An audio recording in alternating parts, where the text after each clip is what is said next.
The broadcast is now starting. All attendees are in listen-only mode. Good afternoon, everyone. This is Caitlin from TechServe Alliance, and welcome to today's webinar, Burn the Whiteboard, Stop Brainstorming, and Go Ask Your Customers These 5 Questions. There will be a question and answer session after the presentation, so feel free to write in any questions you want answered in the question box on the right side of your screen. We are also recording today's presentation, which will be available to TechServe members on the TechServe Alliance website. And I'd like to introduce our speaker, Bob London. Bob? Hi, good morning or afternoon or evening, everybody, depending on where you are. And I'm hoping that the name Burn the Whiteboard, the name of today's talk, didn't actually inspire anyone to get lighter fluid and stand next to the whiteboard. And we're not going to talk about burning actual whiteboards. But I did want to to get things going, I wanted to start with a bit of a story. And that story has to do with a gentleman that should be famous. He should be famous, and I don't think he is. He's not famous enough based on what I think he's accomplished. And I'll just, I'm not going to wait for people to guess who it is, but which I sometimes do in live audiences. But I'll give you a little clue. There's a piece of a logo there. So yes, his name is John Legere. He is the CEO of T-Mobile, which is happens to be a very successful wireless communications company, obviously, but they weren't always that successful. When John Legere got there to T-Mobile to take over in 2012, you can see the icon I've selected in the lower left there to represent how the company was doing. They were bleeding customers. They were losing customers to AT&T and Verizon, and even Sprint, who was having its own troubles. And you can see that where he took them in about a 5-year period, in the upper right there, this is T-Mobile stock price compared to all the major indices. But this was not a financial engineering story where they acquired a bunch of companies to grow. This was a story where they achieved tremendous growth by doing something incredibly simple, which is listening to the customer and finding an issue that customers had that the competitors weren't aware of. So I'm going to tell you that story quickly, and then we'll get into the rest of the talk. So just to give you a little bit of background, in the 2012-13 timeframe when John Legere had joined T-Mobile, this is what was going on. So in the background, there was this tremendous noise level, the battle of the wireless network maps. One of them has 98.76% coverage. The other one has 99.21% coverage. And there was a lot of money, hundreds of millions of dollars over the years being spent by AT&T and Verizon on this message, which would lead you to believe that those two gigantic companies with all the marketing resources they have and the big data analysis that they came to the conclusion that this was an important message for customers that would help them keep the customers they had and win new customers. So John Legere came in to that scenario with that tremendous noise level going on in the background. And, I'll spare you the gory details of what happened with his leadership team when he got there that he inherited. But basically, they were all pointing fingers at each other when he asked the question, tell me what we should do. What do you know about the business? What should we do to get our mojo back? And they were basically pointing fingers at each other: marketing, sales, e-commerce, online channels, customer service, network operations.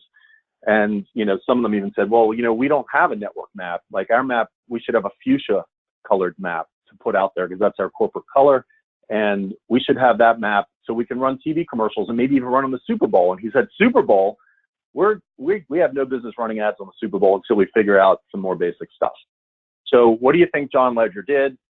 I gave you a clue before that he listened. Well, he not only listened, he didn't just listen to his lieutenants and look at their beautiful PowerPoints and dashboards.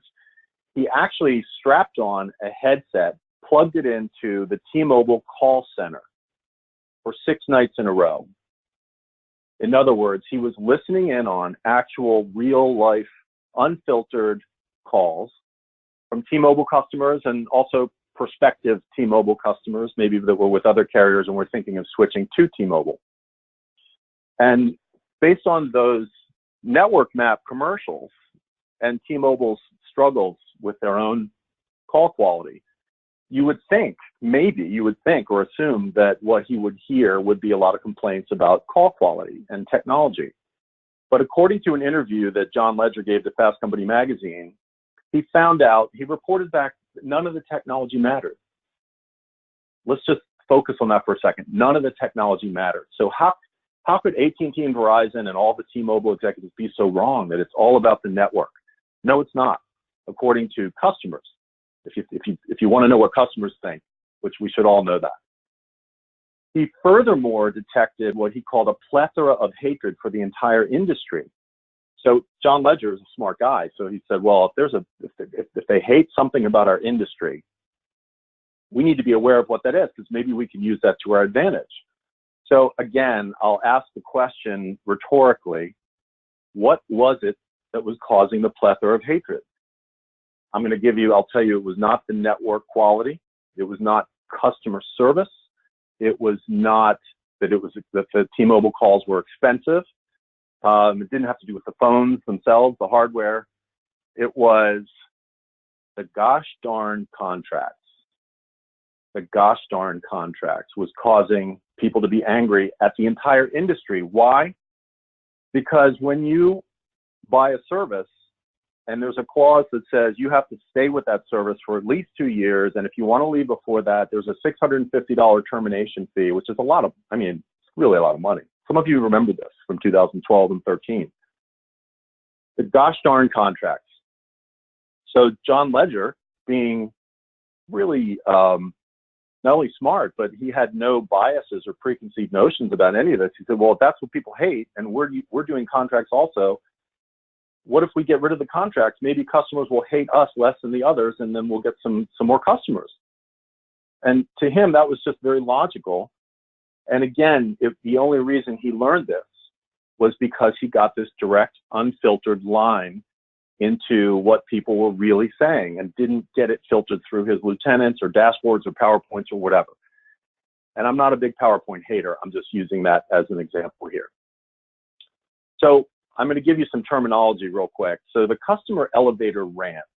The elevator rant is a terminology that I came up with almost as a lighthearted term to combat all these people, and you may have heard this in your industry as well, where people say, we just need to have a better elevator pitch. I'm saying, if you're on the elevator with someone, what is it? And, how are we going to make ours better? Well, I got news for people. And I've been through this before I became a consultant. I worked for some very large companies as the chief marketing officer, both public and private companies and some small companies. And the elevator pitch is only as good as the value proposition that you're describing. And so the elevator rant is the thing that you need to know. The customer's elevator rant is the thing that you need to put your finger on so you can have the right elevator pitch. In this case, the plethora of hatred was one, and the gosh darn contracts was the other.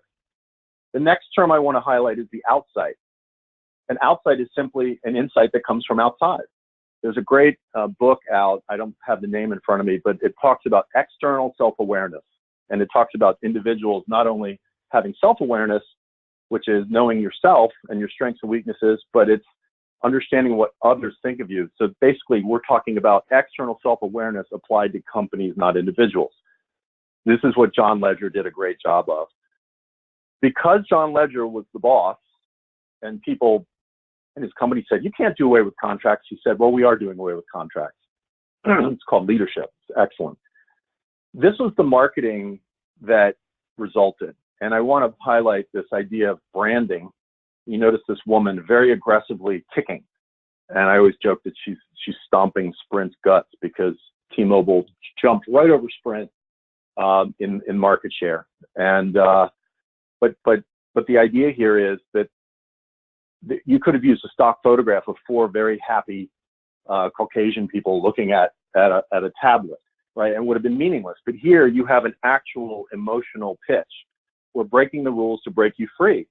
So the fact that this woman looks like she's combating something, and then it causes you to look and says, no more 2-year service contracts. It says, Make the switch now. T-Mobile will pay off every last cent of your phone. If you're stuck in a contract, we'll cover that up to $650 per line. And if you look in the lower left, it doesn't say click here, learn more. It says break free. So once they tapped into that elevator rant and decided to do away with contracts, they basically repositioned the whole company, T-Mobile, against the industry by calling themselves the uncarrier. And the rest, as I mentioned before, is history. This is one of the best successful business cases that you'll hear. And I'm glad this happened because it gave me something to talk about that reinforces what I think is important, which is as business owners, as salespeople, as marketers, we are assuming what's important to the target audience. We don't check it out, and we assume or we guess. So we sit around and we sit around brainstorming based on what we think, instead of going out and factoring in what does the market really think, what do they need and want. So just to recap that story, T-Mobile went from an original value proposition that was very bland. We have a national network, great customer support, and low prices. And our corporate color is fuchsia, which I guess they thought made it cool. Once they found the elevator ran on the outside, they changed to a more tangible and differentiated value proposition. And it started something like this. You know how you hate wireless contracts? Well, T-Mobile doesn't make you sign a contract. And in fact, if you feel like you're being held hostage by your wireless company, we'll pay your termination fee. So that was a value proposition that proved very successful for T-Mobile. Now you're probably thinking, or you may be thinking, that's great, Bob. T-Mobile is a multi-billion-dollar company. They have TV commercials. They have big infrastructure. They have lots of resources, and they can market their way out of any problem. That's them. We here in the IT services and staffing world are not that. We don't have that billion-dollar, or at least tens of billions of dollars to spend in marketing to change people's minds. Well, guess what? I can give you many examples, and I'm going to give you one right now, of companies just like the ones you work for, or very similar, where we took that same approach and listened to customers in a way that I will give you the entire kind of framework and methodology later in this call, how we did it, and got insights that were different from what we thought, elevator rants, if you will, and used those elevator rants to recraft the positioning of the company or the product or service. So let me give you an example.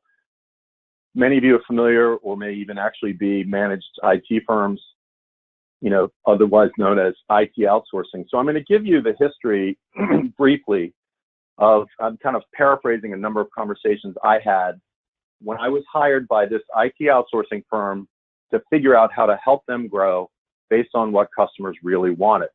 Now, in the beginning, 15 years ago, this company was out in the market saying, we are so good at technology. We are experts. We are technology gurus.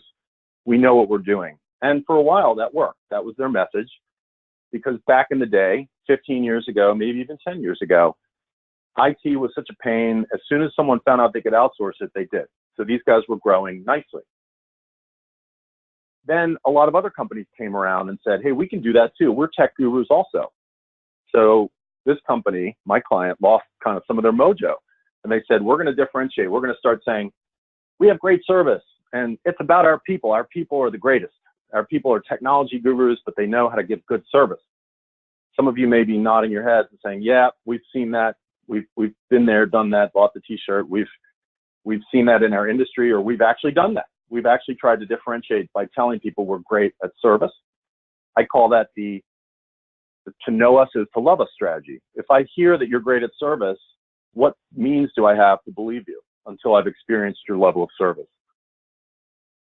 The result was, on the right here, I'm going to show you, excuse me, some of the customer reactions. This is the first reaction. Okay, great. Tell me you give great service. It's about your people, your tech gurus. That's what everyone says. Boring, not meaningful. So when I probed these decision makers, and let's just give kind of the persona would be the chief financial officer of a mid-sized association, or a mid-sized law firm, or some kind of company. That, when I say mid-sized, somewhere in the $5 to $50 million range in revenue. So that's who I was talking to, okay? They said, look, the problem is I'm a CFO. I'm in charge of technology, but I'm not a technologist. I'm also in charge of HR. I'm also in charge of facilities, in addition to finance and accounting.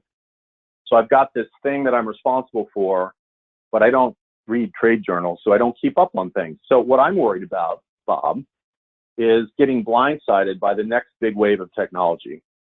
Back in the day, that would have been, let's say 5 or 6 years ago, the cloud. What is the cloud? Do we need it in our business? Is it going to help us? Is it just another wave of technology or jargon that we don't have to worry about? So that's what they were thinking about, was the technology works. The technology works day to day. The internet works, the software works, the patches are working, everything's fine. What's next? I don't have any idea what's next. And when you feel like you don't know what's coming next and you're a CFO, you get anxious, okay? So during the conversations that I was having with these CFO types, some of them were executive directors, some of them were chief operating officers, some of them were CEOs. I said, well, if you're anxious about the next big technology wave, what if this company, my client, this IT firm came out every year, or maybe even every 6 months, and we gave you a briefing, not a pitch, just a briefing on, here are the top 2 or 3 trends that we see that could affect businesses like yours, and we're going to give you a very transparent recommendation. Sometimes we'll say you should take a look at it. Sometimes we'll say you should avoid it. I remember when we were doing this 5 years ago, Windows 7 was coming. It was around 5 years ago. Windows 7 was coming, and everyone thought, oh, God, there's another upgrade we have to do. And my client, this IT firm, said, no, we don't recommend it. It's a waste. And that helped, obviously, build a lot of trust.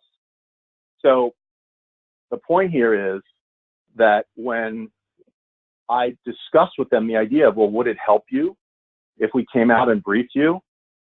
The reaction was universally positive. And I remember one CFO actually said, absolutely, we would be a customer for life. I said, what do you mean customer for life? That's crazy. She said, well, what I mean by that is we get a lot of cold calls, maybe 1 a week, from IT outsourcing firms. And I always feel like it's my responsibility to speak to the people to find out if they have anything new that we're not getting from our current firm. And this would give me the kind of the killer answer. And I would say to them, will you come out and brief us? If I get a cold call, will you come out and brief us every year or every 6 months to talk about technology trends? And she said, I guarantee no one's going to do it. And I'll say, great, well, we're happy where we are. So that's the elevator rant over there. People don't want to get blindsided, and you kind of go, what's the outside? Well, they're anxious. How do we alleviate the anxiety is through the briefings. I can tell you that this program has been a major success in a couple ways. Anecdotally, the CEO of this IT firm said, now when I'm out talking to, not only is this great for our customers, because we do it as a value add, but when I talk to prospects and I tell them about our briefing program, which is actually a branded program, he said their eyebrows fly off their head and they say, geez, why isn't my IT firm doing this for me? So talk about a differentiator that gets people's attention. Now, when I started working with this company, and I'm not taking full credit, and I'm not saying that listening to the customer was full credit, but this company had no mojo. They had nothing. They had just lost or were about to lose their biggest client, big part of their revenue. They were concerned about their sales were lagging, et cetera.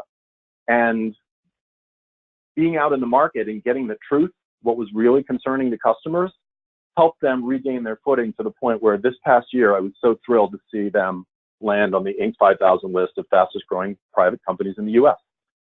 Again, that's not just from listening to their customers, but that was the beginning of them regaining their footing, their confidence, and getting their, use the word mojo, getting their momentum back. What's the point?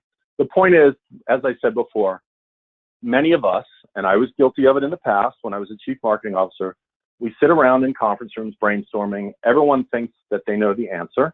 If 2 or more people in the conference room think they have the same answer, then that's the answer. And certainly if it's the CEO saying, I think it's this, then it's this. But people are making assumptions and guesses about market what's important to the marketplace without being able to really effectively put ourselves in our customer's shoes. And there's a lot of research that backs this up. I'll focus on this McKinsey report where it says B2B companies are talking past their customers. The themes that many companies consider important appear to have minimal influence on buyers' perceptions. And you'll see on the far right, under Trust Radius, vendors are focusing on providing materials that buyers don't find very useful or trustworthy. How could this be?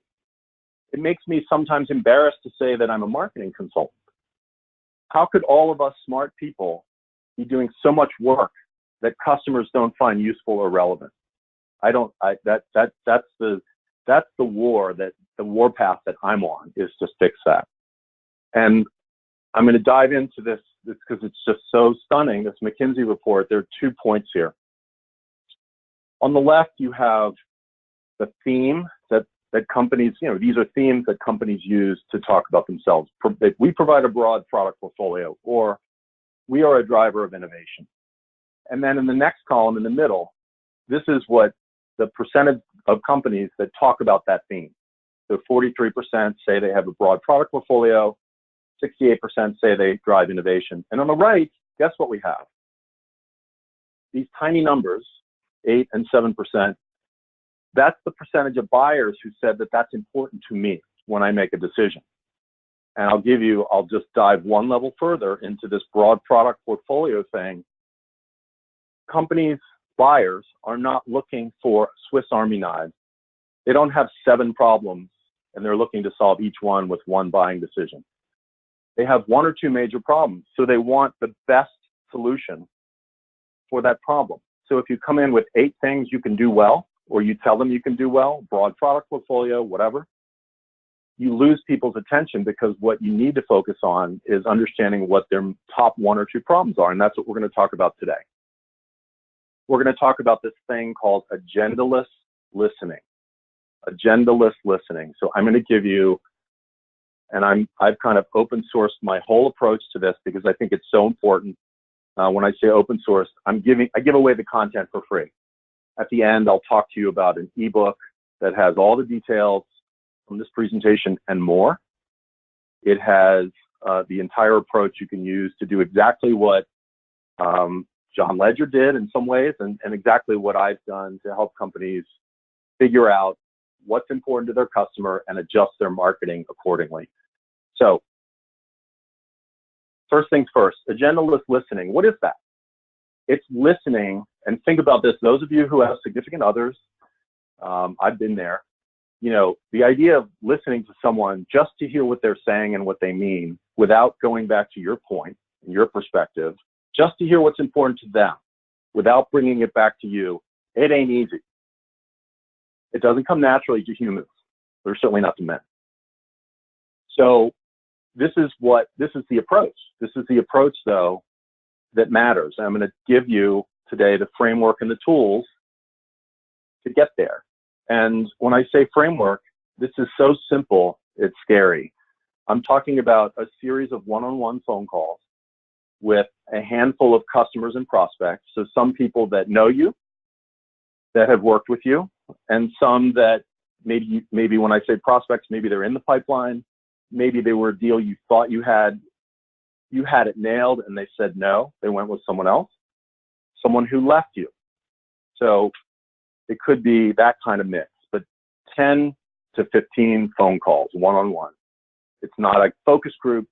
It's not 6 people from your company getting on the phone with one customer. It's one-on-one.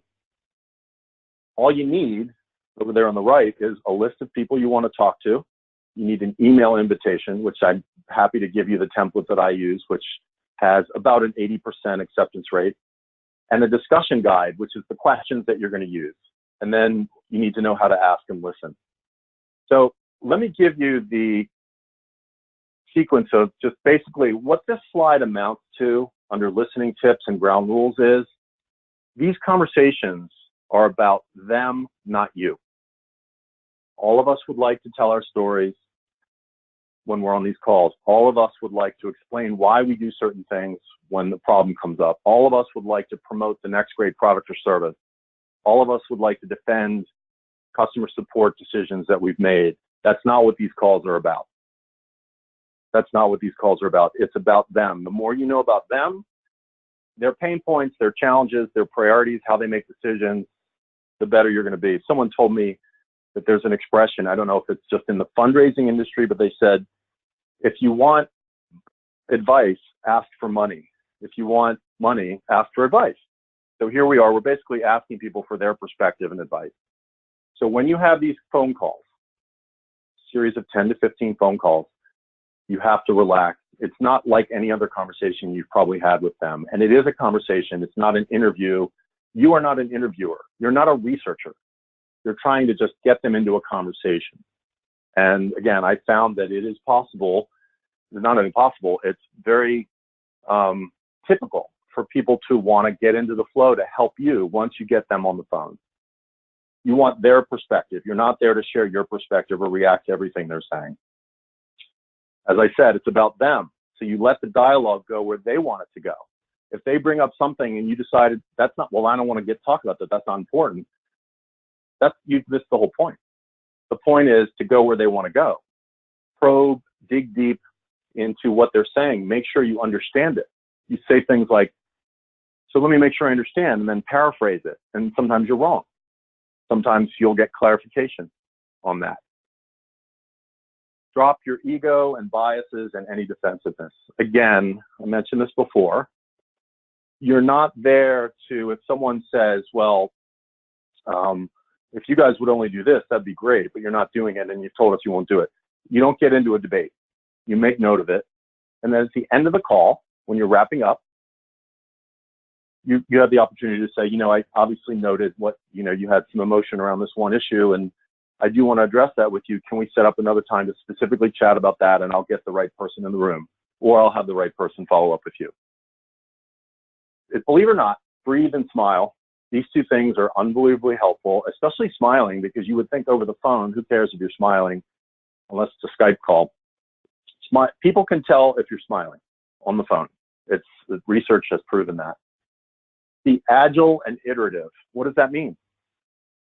Being agile and iterative means that if you hear a theme coming up I'm going through this right now with 2 different projects, the first 3 conversations with clients or prospects, you start to hear things that are similar. And you take a pause, maybe you chat with some of your peers and you go, I'm hearing this, what do you think it means? Then on the next 3 or 4 calls, you can pose a concept or scenario to possibly address what you've been hearing and say, well, what about this? Would this be interesting or important to you? As I mentioned before, when people started to say for this IT outsourcing firm, they started to say, yeah, I'm really anxious just about technology changes so quickly. I don't know what's coming. I was able to, after 3 or 4 calls like that, I was able to start posing a solution and getting people's reactions to that. So that's what agile and iterative means. And by the way, I've had situations where we didn't need 10 calls. We didn't need 15, we didn't need 10, we needed 6. Because once we got to 6, the feedback, the elevator rants were so universal that we had everything we needed. So if I haven't made it clear so far, I added the words no selling. That's, again, something that is counter to many of our instincts. I always tell people that even if someone says, well, I wish you guys would, and I'm making up an example, it's probably not pertinent to your industry because I'm making it up. I really wish you guys would launch the next micron particle accelerator. Even if you guys have already launched it and they just didn't know about it, you don't jump on it and start selling. What you do is at the end, when you're wrapping up, you say, I noticed you mentioned the micron particle accelerator. We did announce that recently. And so if you're interested in talking about that, I would be delighted to talk to you more or have someone come talk to you about that. Great. That sounds great. So those are the tips and ground rules, kind of the approach that I've used. And I've done now about 1,000 one-on-one phone calls, some face-to-face, but mostly phone calls with all levels of decision makers who buy a whole bunch of different products and services, mostly on the B2B side. Right now, I'm having the privilege of talking to chief medical officers of healthcare organizations. So it doesn't have to be technology or IT buyers. I've talked to CEOs, I've talked to CFOs, I've talked to chief information officers, I've talked to directors of cloud architecture. So this comes from a significant body of work. that I've been doing over the last 6 years. Now, there are 5 questions. Number one, I'm going to take you through these pretty quickly, so make sure we have time for Q&A. One of the questions I like to ask in the beginning is, what are your top 2 or 3 priorities for the board? And what do you wish you were doing better against those priorities? Now, you might be thinking, well, board? I mean, not every company has a board of directors, and even if they do, my decision maker has nothing to do with the board. Well, this is a metaphor for saying, what's on your whiteboard? What are the things that your boss needs you to get done in the next quarter, 2 quarters, 3 quarters, 4 quarters? I always say that, and I know this from working in very large companies, that everyone's job description, think about your customer. Your job description, like everybody's, has about maybe 12 things in it.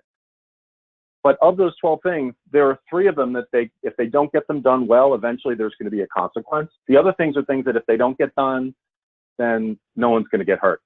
So we're looking for the top of the list. What are the things they have to get done in a certain period of time? Then the second part of that question, what do you wish you were doing better? What do you wish you were doing better, or you and your team were doing better? And again, I found people are very willing to help by being very transparent and candid to these questions, giving transparent and candid answers. Why don't we just say, what's your pain point, or what keeps you up at night? Because we're trying to get people to give thoughtful answers. We're trying to we're trying to really disrupt their thought pattern. If we ask them what keeps you up at night, they're going to give the same answer they've given when the other 75 vendors ask them what keeps them up at night, or 50 vendors, or 200 vendors. What we're trying to do is ask them questions that other people haven't asked in a way that hasn't been asked before. That's the secret to this process. And that's what triggers people to go. I've lost count of the number of times in 1,000 phone calls that I've asked the question, and someone said, that's a really good question. No one's ever asked me that before. The purpose of asking this question in particular, as you're probably aware, you're trying to not just sell the product or service you're selling in a vacuum. You're trying to tie it to wherever their budget priorities are. If you're great in sales, there's a really good chance that you already do this, and that you're already a very good listener and very adept at taking the answers that you get and tying your product or service to those answers.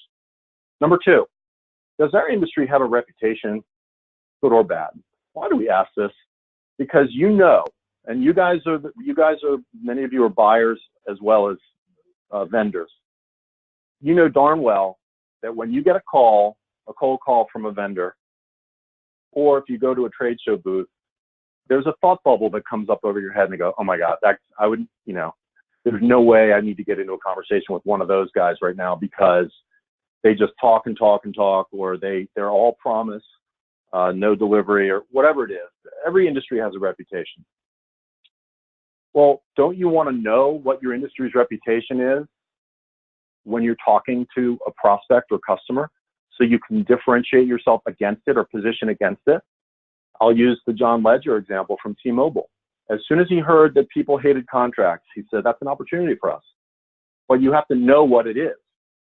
And if you don't start meetings by saying things like, look, we're very aware that a lot of companies in our space promise this, or emphasize this, or focus on that. And we have set our business up deliberately to be different from that. And here's how. And then you get into the specifics. Number 3, this is a fairly recent addition to my list of questions. And I, as I always learn what works and doesn't work, I'm always pruning the list of questions and putting them back. The ebook that I mentioned before, where you'll have a link to this later, has, I think, 13 questions on it. So I'm just giving you kind of the main 5. If you had a free hour with an expert in our industry, what would you ask? What would you ask? Now, what this gives you is people will say, oh, yeah, if I could talk to a thought leader in IT staffing or in IT services, I'd want to know X, Y, and Z. And then what you're really getting from them is that's what they can learn from you. If you can give them answers, whether by content, content marketing, or give them insights via research that you've done, or research you can share with them that was done elsewhere, you're going to be solving something for them. And the question that seems to unearth these topics is, again, if you had a free hour with an expert in our industry, what would you want to know? Number 4, what do we do better than anyone else? This is interesting. This goes back to the point of having a broad product portfolio and how a lot of companies say that, but a lot of buyers say that's not important to them. The Swiss Army knife, the all things to all people, the more transparent the market gets, the more the buyer has control over the information they see during their research, the less companies can get away with saying, we're great at 10 things. You have to establish, you can sell 10 things, but you don't lead with 10 things, because then people will remember none of them. If you lead with your strength, your sweet spot, that becomes what you're known for. And it gives you once you do that well, it gives you the entree into everything else. But the key here is you as, again, CEOs, business owners, sales executives, salespeople, business development, marketing. Right now you're thinking, I don't know what we do better than anyone else. Or I know we do X better than anyone else. It's great to know what you think, but it's more important to know what the market thinks. This is why this question is important. Here's number 5. This is sort of the drum roll. I call it the killer question, because if I could only ask one question, if I only had 5 minutes instead of 20 or 30 minutes with each person, here's the question I would ask. What would make you a customer for life? Now remember, before I said that one of the people I talked to mentioned, gee, Bob, if your client did this for us, it would make us a customer for life. And I always ask the question, hypothetically, who doesn't want a customer for life? We all do. So let me assume all of you raised your hands when I asked the question, how many of us want customers for life? So that makes it very odd then that when I ask people what would make you a customer for life, you know what they say? And I want you to think about this, and I want you to remember this, because again, this is probably the most immediate impact and most actionable thing that you can do today, literally today or tomorrow. They say, no one's ever asked me that. No one's ever asked. So we're all walking around thinking, yeah, I wish we could get customers for life, the right kind of customer. Most of the people I talk to, sample of 1,000, people aren't asked. No, Bob, that's a great question. No one's ever asked me that.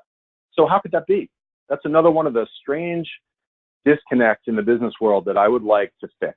Is we want, as marketers and sellers and vendors, we want customers for life, but we don't know what that looks like from the customer's perspective.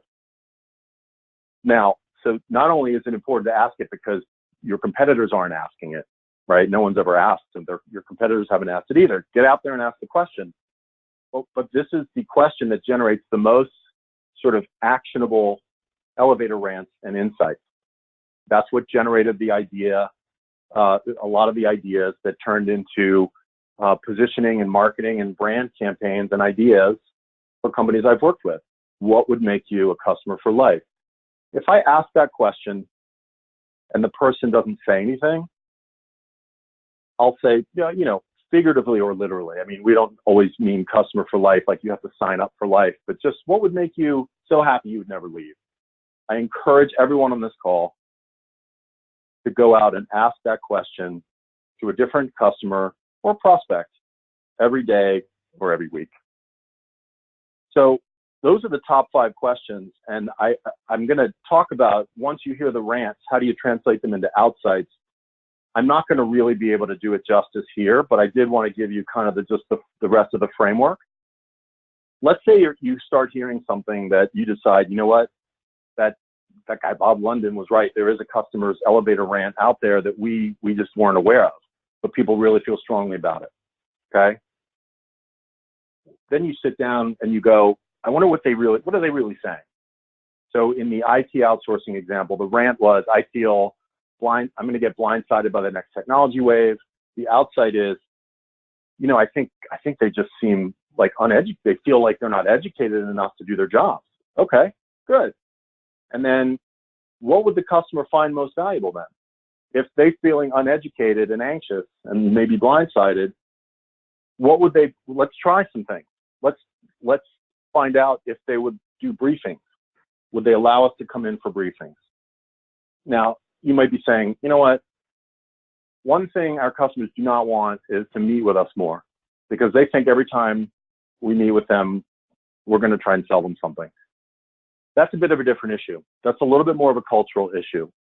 But I found that if you are authentic in the way you come across in those 5 questions and the other questions and the whole listening approach, and you don't try to jump in and try and sell them something, they will reveal what they really want, and they will ultimately, that will lead you through this process of being able to understand what's really valuable to the customers, so you don't have to guess anymore. So I'm going to wrap up in a moment, but I wanted to just give you the benefit of sort of what's come, on the left, listen first and market better. Okay, so I was a chief marketing officer for 2 decades, almost 2 decades, and I can tell you that the most important part of marketing, and the least expensive, by the way, is the listening part. And it's the part where you can actually make a difference with your customers and prospects, because even just asking them to sit down with you by phone sends a message of goodwill that you really care. You're not just trying to look for the next dollar of revenue.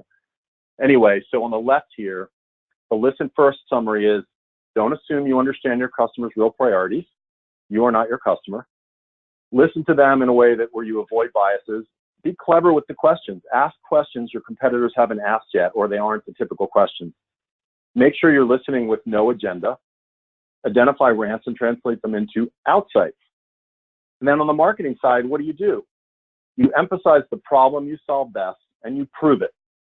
I happened to be in a meeting yesterday where there was an organization that it's a network of service providers who've come together, kind of trusted advisors under one name. And they were saying, well, we think that, here's, because we are a trusted network, we're trusted, okay? So we can say that, but what does it really mean when someone hears it? Because they hear that 9 times a day. Well, trusted could mean that the vetting process to get into this network was extremely rigorous, that we turned a lot of people down, and we've all been in business for at least 15 years or more and are experts in our field. So that's what trusted means. But if you just say trusted, you're just going to fall into the noise trap. You have to have the proof. Emphasize the problem you solve best and prove it. Deliver insights versus content. Many of you have heard the term content marketing. I wish when that content marketing was born, it had been named insight marketing, because right now there's too much content and not enough insight. I'm just going to skip down a little bit. On the bottom right, use your customer's real language, not your own language, not marketing speak. If we all sat back and really thought about it, the websites we visit, the ads we see, the banner ads, there's so much hype and marketing speak out there. And one of the beauties, one of the great benefits of doing this approach that I've talked about is that you actually hear the real words people use to describe their own problems. So you can engage them by starting with that language as well.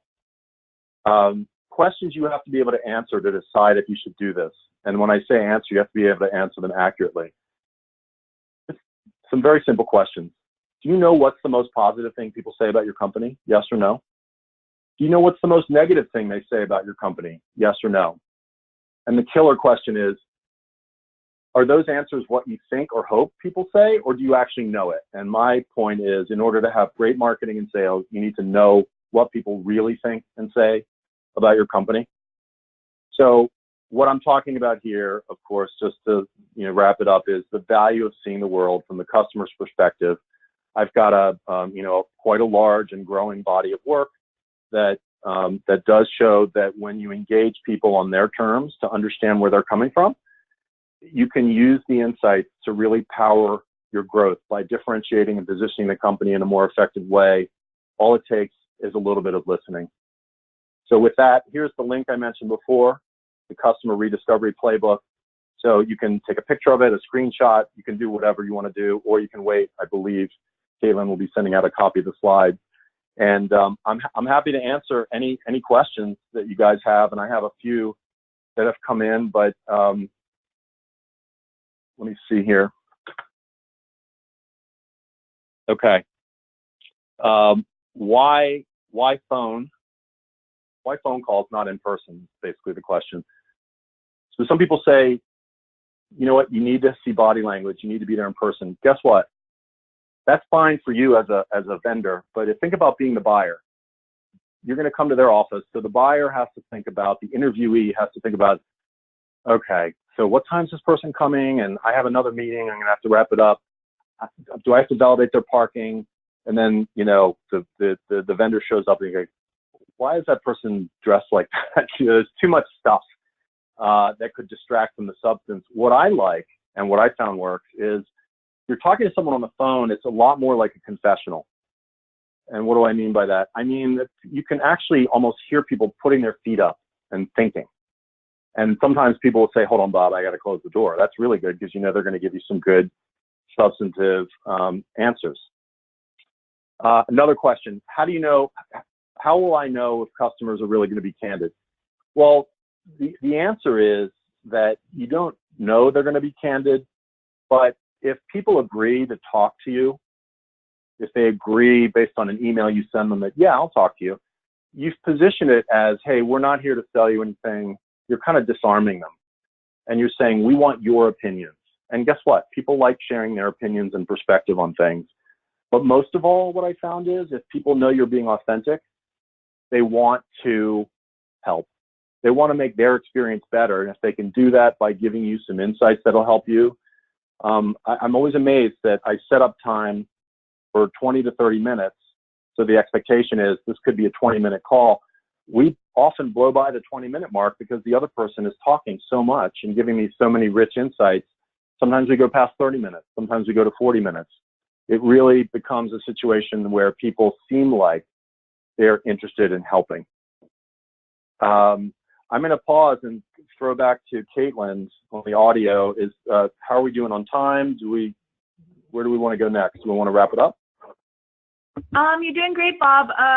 We probably have about 10, 12 more minutes. So I see there's a couple more questions if you want to get to that. So I can't see anymore. Maybe I'm not looking at the right place. Hang on a second. Yeah, I apologize. Maybe I'm not looking at the right screen. Feel free to read them. Right. Okay, so one that came in is, what if the client really wants a service we can't provide? So now, that's a great question, and I've been asked that question before. So this depends on your job. Whoever asked me that question just now, if your job is, let's say you're in sales or business development, where you pretty much have to represent and sell what has been defined by the company as the product or service, then I'm going to give you that answer first. First of all, if someone tells you what they need or want, then that's a golden nugget. Anything they tell you that they need or want is a golden nugget. So try not to focus on the fact that, oh, geez, I don't know, we can't do that, or we wouldn't want to do that, or anything like that. Again, remember that flow from right to left, the elevator rant, the outsight, and the the differentiator. So what are they really saying when they talk about that service? Find out more. Is this something that's kind of a killer thing for them, where if they don't get it, then they're going to go somewhere else? I think it's important to understand that. If you ask them what would make you a customer for life and they don't mention it, then that tells you something. If they do mention it, then I think you are obligated to go back to the company and say, hey, we're doing fine. We can sell what we have, but a few people have said that they're interested in this service that we don't currently sell, and I want you to be aware of that. As far as what you say to the customer or prospect is you say, you know what, this process is amazing because it really helps unearth points like the one you just made, which are really valuable. So I'm going to take that back to the team and find out what to say. I'm going to find out what our position is on that. Maybe it's a product roadmap issue. Maybe it's something we just simply can't address. And you got to eventually give them, the truth instead of stringing them along. That's if you're in sales or business development on the front line.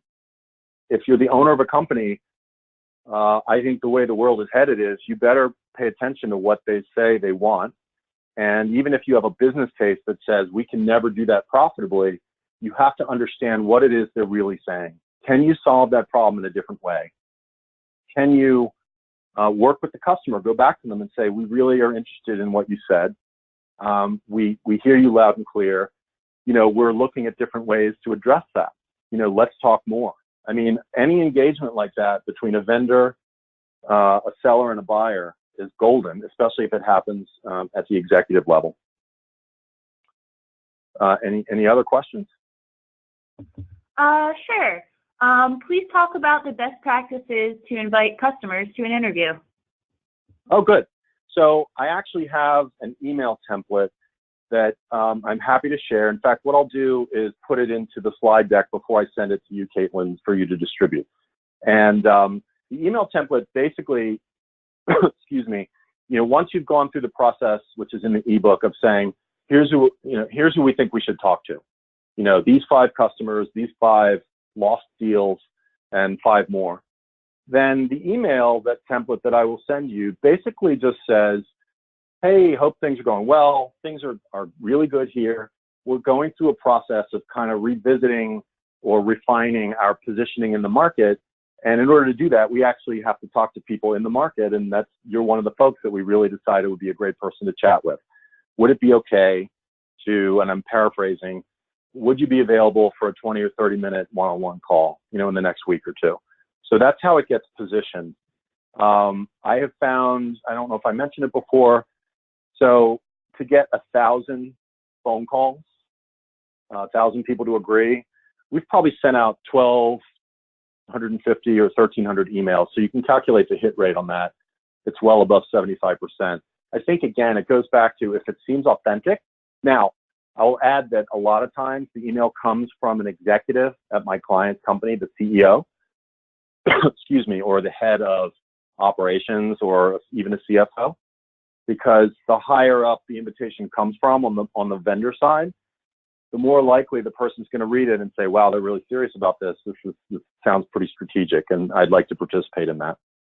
Now, hopefully that answers the question. And if you guys have questions that I didn't answer effectively, please don't hesitate to go to the website and contact me with those kind of questions. Anything else, Caitlin? Sure. So many small business owners have strong personalities and may not be open-minded to listening to the customer's insights and act on them. Any thoughts on how to make the sale to the business owner? Okay, so make the sale. I'll assume that means to get the business owner to agree that this is an important process to go through, not an actual sale. So, great question. The point is, you can. I guess the point of the question sounds like, yeah, the guy who runs our company, or me. Yeah, I can read the ebook on how to listen. I can look at the presentation, but things could go sideways because I'm very opinionated. So there are a couple ways to deal with that. One is to practice not being opinionated by actually doing role-playing calls internally. But it's perfectly fine to have someone else in the organization go through this process and then bring the results back to the business owner. The key is, does the business owner agree in principle that, hey, this is important. What we're going to hear back from this, we're definitely going to sit and talk through it and take it seriously. It's not just an exercise that we're going to check the box and listen to customers. So it could be someone internally. I would say that the people with the least amount of bias, the better. If you have a really smart, recent college graduate who's, got a good business sense and is well-versed in business and what the company does, that's great. Maybe they can do it because, and I've seen that work, because they don't have all the freight and baggage that the strong-minded CEO, let's call him, or business owner has. And they won't be defensive because they're not taking it personally because they didn't build the company from the ground up. And the other thing is to outsource it. Now, that happens to be what I do for a living. But I would add that a lot of companies have boards of advisors.